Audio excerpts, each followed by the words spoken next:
সকালে নাস্তা খাওয়ার পর এতগুলো থালা বাসন থাকে।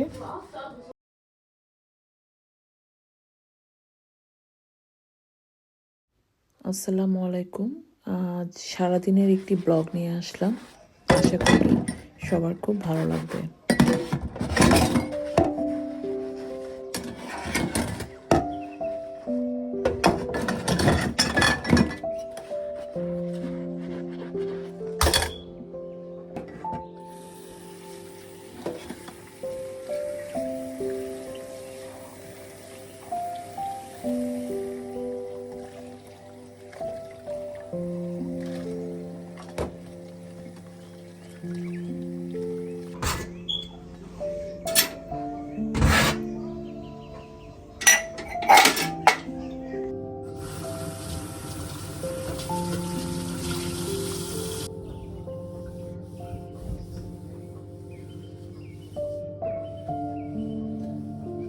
ফ্রিজটার মধ্যে অনেক সময় পানি ছিটে এই জায়গাটা নোংরা হয়ে যায়, সবসময় মুছতে হয়, এখানে আলাদা একটা ঝামেলা।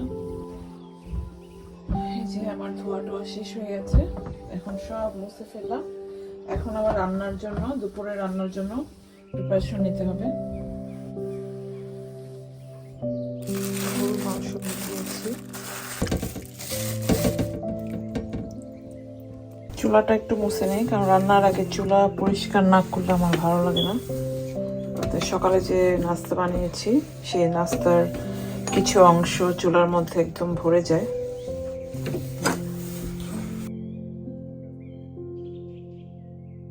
রান্নার জন্য প্রিপারেশন নিয়ে নিচ্ছি। মাংসটা ভিজিয়ে রেখেছি আর এখানে পেঁয়াজ কেটে নিচ্ছি।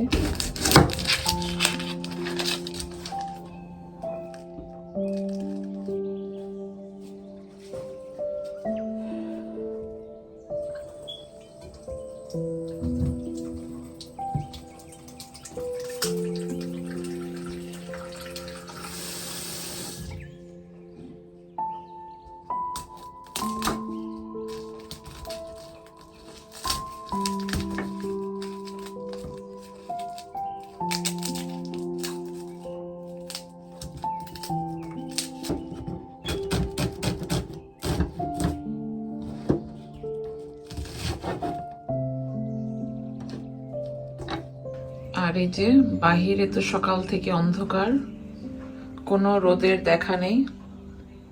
গত বছর যে লাউ গাছ লাগিয়েছিলাম সেগুলোকে আমি আর ঠান্ডার জন্য এগুলো এখন বাহিরেই যাওয়া যায় না, যে এগুলো একটু পরিষ্কার করবো। লন্ডনে তো প্রচুর ঠান্ডা।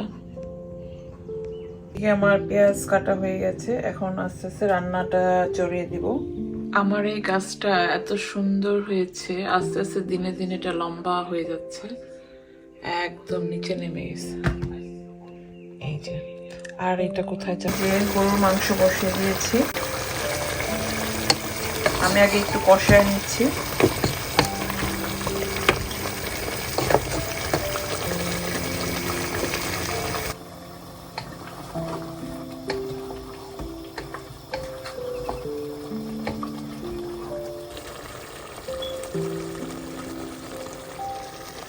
বাংলাদেশ থেকে এবার আম্মার ব্যবহার করা অনেকগুলো পাতিল নিয়ে এসেছি, তো আজকে এই পাতিলের মধ্যে ডাল চচ্চড়ি করবো।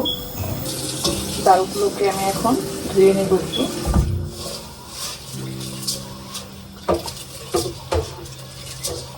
আজকে আম্মার কেনা, আম্মার ইউজ করা পাতিল, যার মধ্যে আমি রান্না করব। খুব মনে পড়তেছে, মিস করতেছে আম্মাকে। আম্মাকে আসলে সব সময় মনে হয়, প্রতিটা মুহূর্তে মনে হয় আম্মা মনে হয় আমার কাছেই আছে। আসলে সবসময় কথা বলতো আমাকে, এখন তো আর কথাও বলতে পারি না, কিন্তু ঘুরে ফিরে ফোনের কাছে যাই। সেই আগের অভ্যাসটা, যে আম্মার সাথে কথা বলতে হবে, বাহিরে গেলে তাড়াতাড়ি বাসায় এসে আম্মার সাথে কথা বলার জন্য রেডি হয়ে থাকতাম। এর মধ্যে আমি সব কিছু দিয়ে দিয়েছি, এবার হাতে মাখিয়ে দিব। একটা টমেটো দিয়ে দিলাম।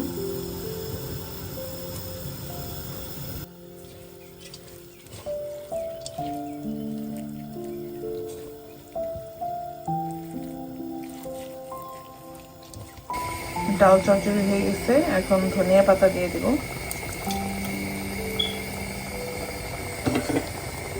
ধনিয়া পাতা দিয়ে একটু নেড়ে দেব।